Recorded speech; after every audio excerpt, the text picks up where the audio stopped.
I guess in this video, what I'm trying to do is tell my story because I know for me, when I was going through this, I was searching everywhere I could, trying to find somewhere where somebody would understand and be able to get what I was going through, and I never found that. And if making this video means that a boy or girl who's going through what I've gone through and I'm still going through can go online and search it and find it and know that they're not, sorry, if they can go online and search what they're going through and find this video and feel that they're not alone. And that is absolutely the worst feeling, is the feeling of being alone. But before I get into that, I guess I should explain my story. So, in September, I moved to Toronto for school. I was so excited. I was so stressed out before leaving because my mom's my best friend and I've never lived without her, and it was so crazy to think that I'd be living in such a big city without her. And yeah, it was just so overwhelming and stressful, but I was moving with my sister and I was really excited to be in Toronto because I love Toronto so much. Um, so yeah, that day came and I moved and I was very excited. Again, really nervous, but that's just moving out. It's stressful and scary, but yeah. So I moved end of August, and my sister was going to Italy with her boyfriend beginning of September something, like the day after school started. So that was a little bit of a push that I think I did need, though. I needed that independence anyways to be able to wake up and go to school without being so scared in the morning, and it was fine. And she showed me how to use a streetcar, so I was okay. I got there, my sister went with me on the first day, and I met some amazing people, even just on the first day, that I appreciate so much, even now, like, not being in school anymore, but knowing that I could go and talk to these girls whenever I need to. They're so amazing. Yeah, it was the first weekend that kids were back in school, and Ryerson U was doing a pub crawl, and someone invited me, and I was really excited because I didn't have any friends. So I was like, yeah, I bugged this girl from school to go with me, and she agreed, and it was fun. We did hair, makeup, whatever, what have you, and we went out, and it was fun. It was a lot of walking. I drank a lot. My feet hurt a lot, and I met this person. I'm trying to think. Maybe we should just give a name throughout the video. We'll say David. David. I met David, and I don't know. I knew him online before through a mutual friend. It wasn't. I don't know. I didn't really want to go. I don't know. I went, and that's how we met. And yeah, I guess we just hit it off from there. It was cool. We started hanging out, and yeah, then a relationship formed, which is cool. It was fun. I don't know. I guess I should have kind of like, when like you figure something out when you're like, I know this isn't right, and I know I should probably not do this, but at the same time you're like, but I want to do it anyways.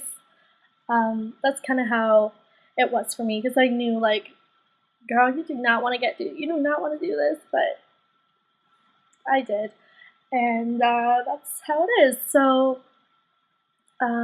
we really started to get to know each other, like each other.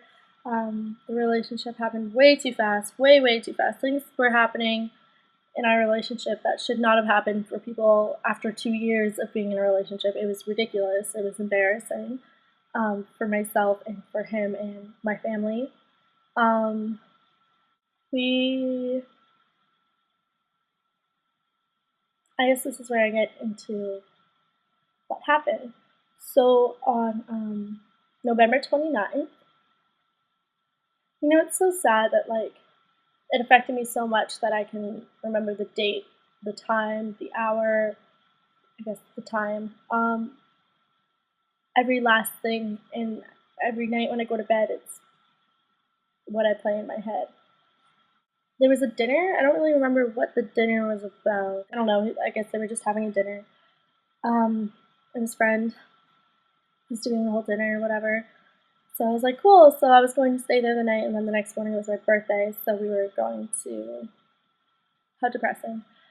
Ugh, it was my birthday the next day, so we were going to go out and whatever. We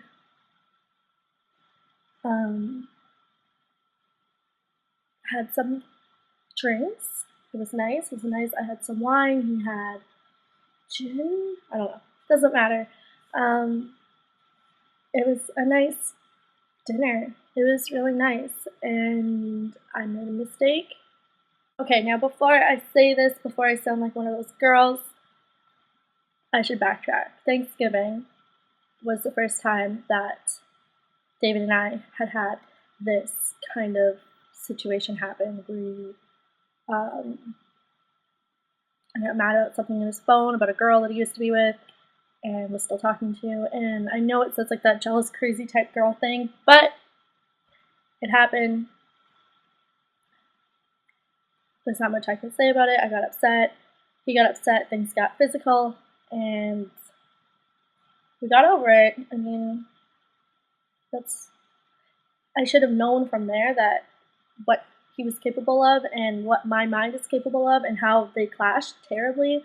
I should have known that at the time, but I didn't. And I will forever beat myself up about it, pardon the term, because I should have known. And even if, like, I think about it now, I'm like, I did. Like, something in the back of my head knew that I should not be with this person. Like, he's not for me, whatever, move on. But I didn't have any friends in Toronto, and he was my only friend. We were both new to the city. He had come over from Australia for exchange. I had moved from a smaller town. I just liked the comfort of having somebody there. So I continued the relationship. Anyways, moving on to the 29th. So I went upstairs after having a bottle of wine. I went upstairs. I was tired. And he was still downstairs with his friends at his party. And I looked at his computer and I told myself, don't be that girl, Tess, don't do it. But I had to.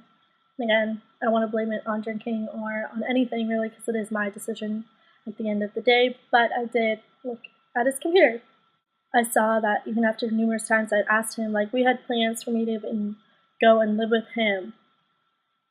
And the minute I mentioned this girl, he got all defensive and up against the wall and canceled everything with us, and it was crazy. But anyways, so I went through his computer and I was really upset and I got angry, and he got angry, and it's kind of in my head, I'm like, I want to blame myself, and I've had my family and my friends tell me, like, you can't blame yourself for something like this for happening. Like, there's no point in going to bed at night and blaming yourself. Stuff like this doesn't just take one person. Should a man ever hit a woman? Absolutely not. Should a woman ever hit a man? No. It shouldn't happen, but it does, and it happens all the time. And before I continue with my story, I went to school to study assaulted women in children's counseling advocate program. And I didn't like my program. I went into it and I really didn't like it. I wasn't having fun. I met some people that I really liked, but I just didn't feel like it was for me. And I was so humiliated. Excuse me. I was so humiliated when my boyfriend decided it was okay to strike me, whether it's just a strike, whether it's a punch, whether it's a hair pull, whatever it is, it's not okay. And like, he told his friends that he just threw a purse at me, and I'm like, even that's embarrassing. If only that's all that happened, but even that's embarrassing that you have to say, oh, all I did was throw a purse at her. No, it's really sad, and it makes me really sad because, like, I was in school in Toronto, in a city that I love, and I was taking something that, Now I have to go through that. Now I have to be the one talking to somebody who I was supposed to be that person. How was I ever supposed to help people if I can't even help myself? So embarrassing. We were up in his bedroom, and that's when he hit me. I'm trying to justify. I don't even know. It's just I've never been beat so badly or imagined me being beat so badly. It's so hard every day. And I remember during that altercation, he called me pathetic. Like, he looked me in the eye, spit in my face, and called me pathetic. And I felt like he was so right. I was really pathetic. I look back at it now and I'm like, Tess. I called him and messaged him and was so pathetic. I was pathetic. For a week after that, a full week, I was begging for him to forgive me. In what world? Talk about no respect for yourself.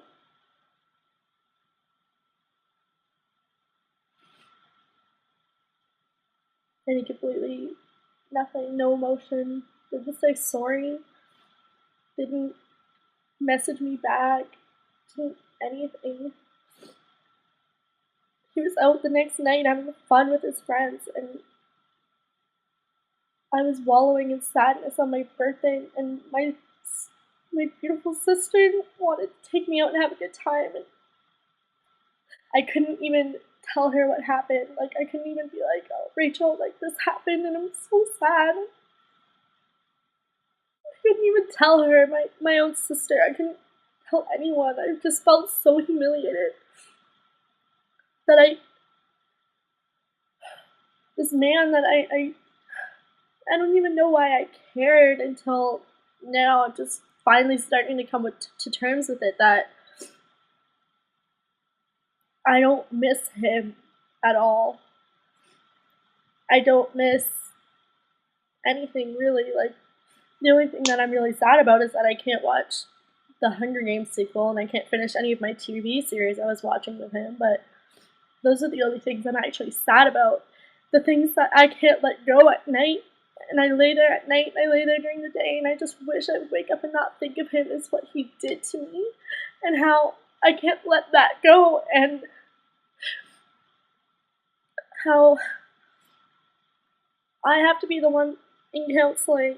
I have to be the one who shut everybody out and ruin all my relationships. I mean, I don't have any friends at all anymore, and I've ruined my relationships with my family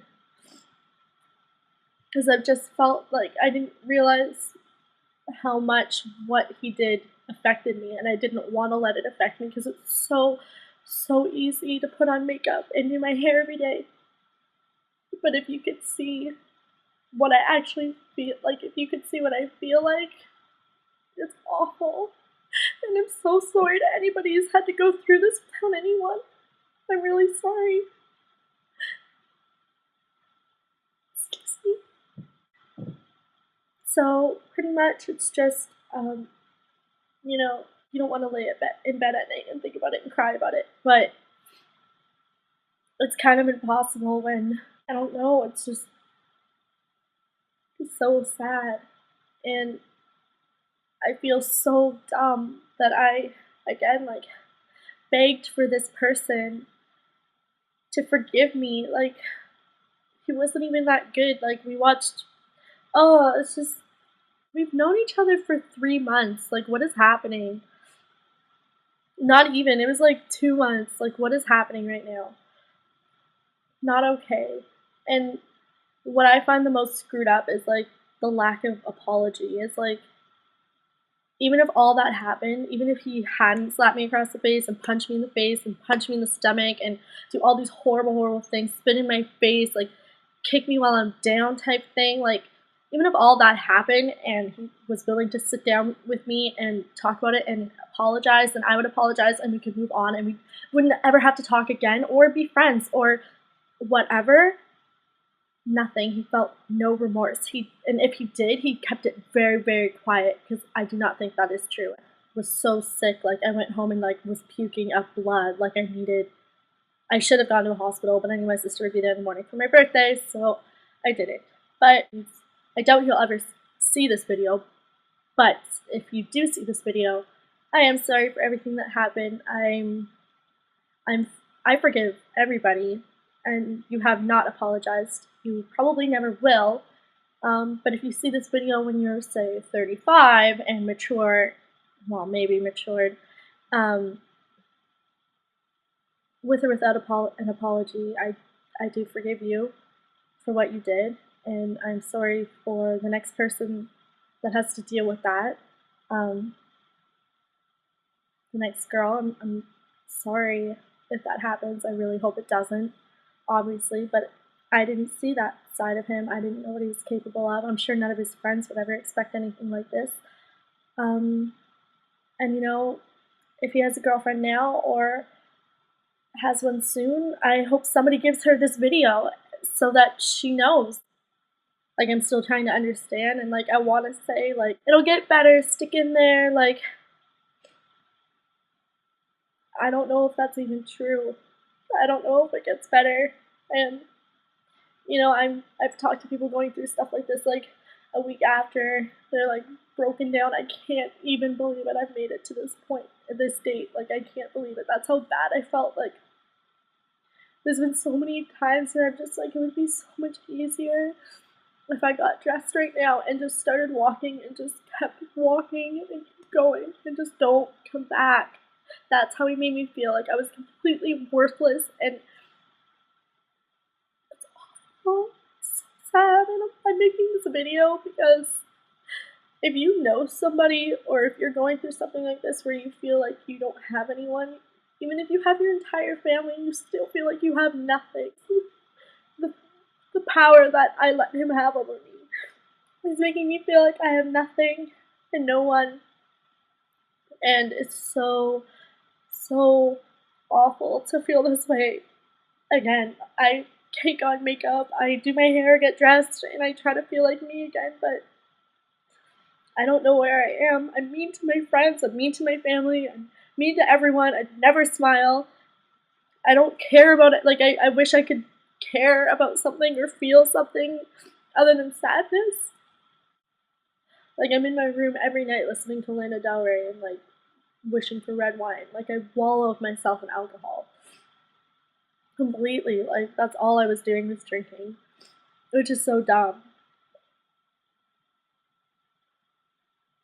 I just look at him like, I was so naive, but if I could do it again, I probably would. Or if he moved to Toronto and called me and was like, oh my god, like, blah blah blah, like, come over, I totally would. And I think what it is was I fell in love with him way too quickly, way too quickly, and I fell in love with who I thought he was. Like, I had never been in a relationship. He had done all these things, he'd been with all these people. I hadn't. Like, I've never done that. So I think I fell hard and fast, and it was really hard, and it was really sad, and I hate feeling bad for myself, but it's like I was living this beautiful, extravagant life that I've always wanted, and I had everything I wanted.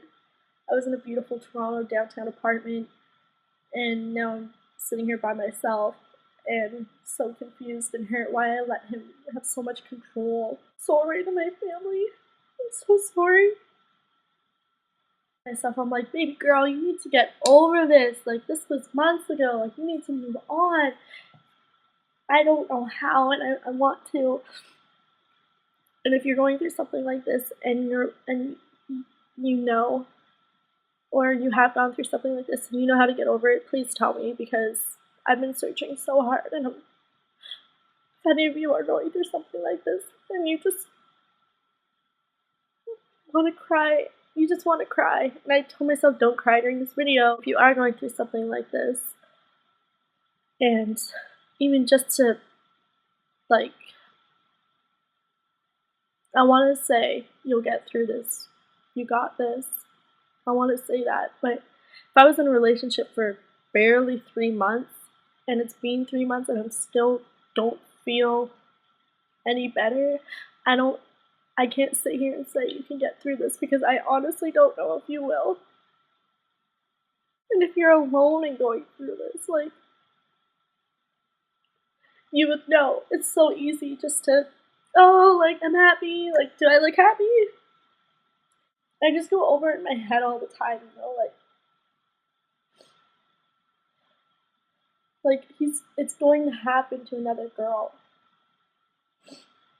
I guess the detail I left out is um, a week later I did go to the police and I filed a report, and he was in jail for 1 or 2 nights or something like that. He's on probation for 6 months. Um,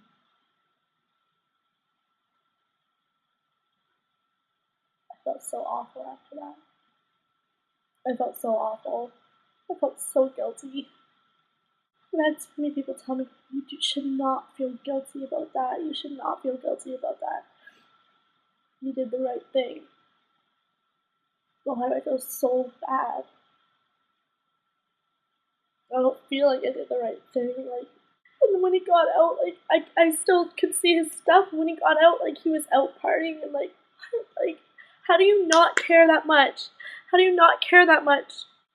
Okay, well, if you do ever see this video, I would like you to know that I am sorry that things ended on that note. I don't think I'm sorry for anything else, and I was sorry for so many things. I made a list of things that I was sorry for, and I'm becoming stronger and stronger every day and realizing I am not going to write a list of things I'm sorry for. I'm sorry you were in jail, that sucks. When I go out, when I'm with my friends, if they even touch my shoulder or they touch my waist or anything, I freak out, I panic, I get overwhelmed, I get stressed out. I can't even drink with my friends anymore. Like, he took that much away from me where I can't even have somebody just be like, oh, hi. Like, I jolt and I get nervous and I'm like, don't touch me. Like, that's what he put me through. That night is drilled in my head. It's all I can think about. It's it runs me. It drives me insane.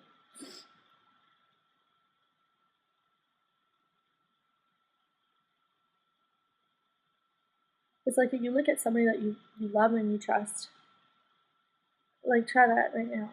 Look at somebody that you love and trust and would do anything for, and imagine them striking you across the face, and then punching you in the stomach, and then spitting in your face, calling you names. I was on the floor and I couldn't move, and he grabbed me by my chest and pulled up and he spit in my face and threw me back down. For what? For getting mad about a girl? I would like to say sorry to my family and my friends, and I promise I'll be back. I'm trying really hard. I'm trying really hard to wake up in the morning and smile and go to bed at night and think of beautiful things, beautiful life that I'm trying to have and struggling so much to achieve. I'm really sorry.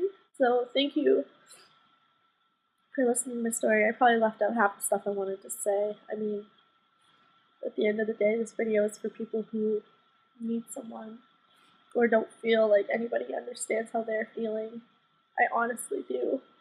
I really do. And I would talk to people and be like, I get it. Like, I understand how you're feeling. I'm like, no, you don't get it. Like, you don't get it. And they're like, no, I do. And I'm like, no, you honestly don't. Like, I wasn't taking yes for an answer that people do understand. People have been through this kind of thing.